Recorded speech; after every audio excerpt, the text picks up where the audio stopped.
When a person says, I am saved, ask him from what? Because people like this term, are you saved? Are you saved? Let us save you. But the question remains, from what? From what? You cannot find a person eating chicken liquor and you say, come, let me save you. From what? Because this person is having a good time. What are you trying to save him from? A person who has cancer needs to be saved from that cancer. A person who has sugar diabetes needs to be saved from the sugar diabetes. A person who is HIV positive needs you to save them from that disease so that they can live. Stop trying to save people who don't need to be saved. You cannot find a person chilling nicely in his BMW and you want to go and say, let me save you. From what? You cannot save a person from a soft life. You cannot save a person from health. A person is healthy and he's walking in the street, he's even jogging. You want to stop that person and say, let me save you. This is the parable of the wedding banquet. They were trying to save lawyers, philosophers, and doctors who were busy with their businesses. And they did not come because they did not need to be saved. Up until the last man disappointed them. Then they said, go to the street corners. Find someone who is crippled.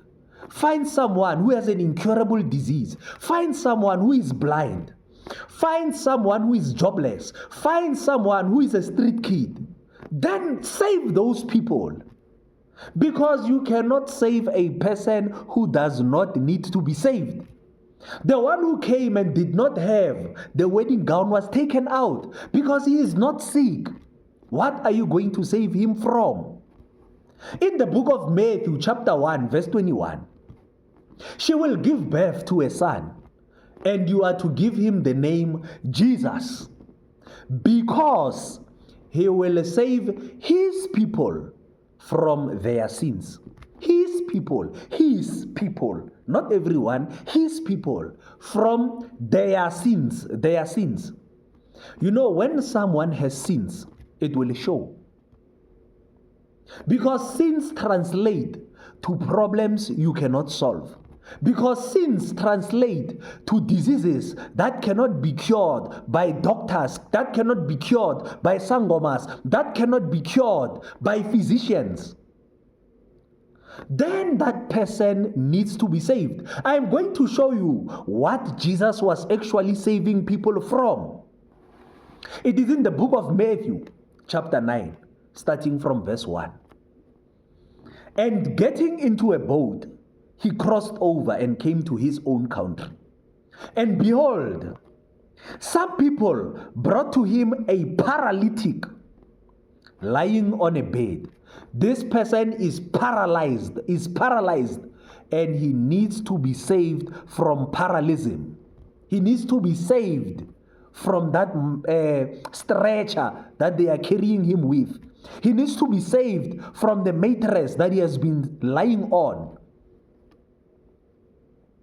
And when Jesus saw their faith, he said to the paralytic, "Take heart, my son. Your sins are forgiven." Your sins are forgiven. This person is sick. He didn't come to Jesus and say, "I am a sinner." He is paralyzed. Jesus says to him, "Take heart, my son. Your sins are forgiven." And behold, some of the scribes said to themselves, "This man is blaspheming." But Jesus, knowing their thoughts, said, "Why do you think evil in your hearts? For which is easier to say, 'Your sins are forgiven,' or to say, 'Rise up and walk'? Because rise up and walk is the same as saying your sins are forgiven. Because sins translate into sicknesses that cannot be cured. Sins translate into problems that cannot be solved. So Jesus, when he's solving this person's sickness, he's not saying get up and walk. He's saying your sins are forgiven. But that you may know that the Son of Man has authority on earth to forgive sins, he then said to the paralytic, so that you may know that he has authority to forgive sins. Because you cannot say this thing to the paralytic if you cannot forgive sins. Rise, pick up your bed and go home. And he rose and went home. When the crowd saw it, they were afraid, and they glorified God who had given such authority to men. After he said, get up and walk, that person stood up and he walked. Because Jesus, when he says get up and walk, he is saying your sins are forgiven. He saved this person from his sins. That's why he was able to get up and walk. So what are you saving people from? You find a person having a burger by McDonald's. You want to say your sins are forgiven.